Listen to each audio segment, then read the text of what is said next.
Austin, very good to see you. Today, we get to talk about the one money move that could add years to your nest egg. So, let's address the number one fear of most retirees running out of money. So, one way to make your nest egg last longer, figure out how to keep all of it in your pocket as opposed to sharing it with the government. So, I want to show you this recent headline from the Wall Street Journal. Take a look.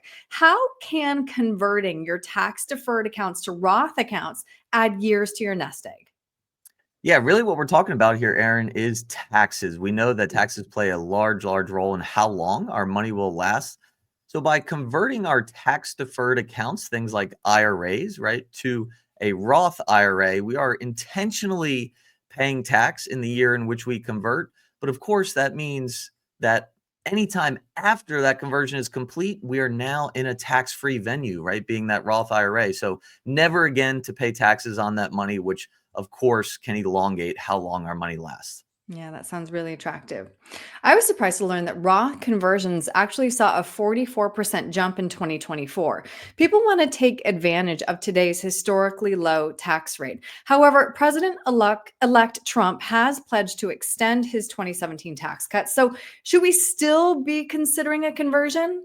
Yeah, I think there's a few things to keep in mind here, Aaron. Number one, of course, President-elect Trump has pledged to extend his tax cuts, but that's not set in stone yet. And more importantly, I would say this Roth conversion process or kind of map that maybe you've created, it has to be taken into account with your retirement plan, right? We don't want to shoot from the hip on these things.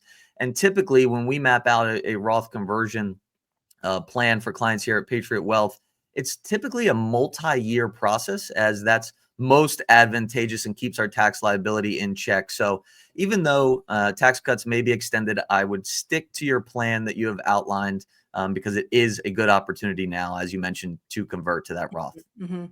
I'm glad you brought up the fact that this could be a multi-year process because, of course, we need to talk through any risks or downsides that come with Roth conversions. What do we need to keep in mind?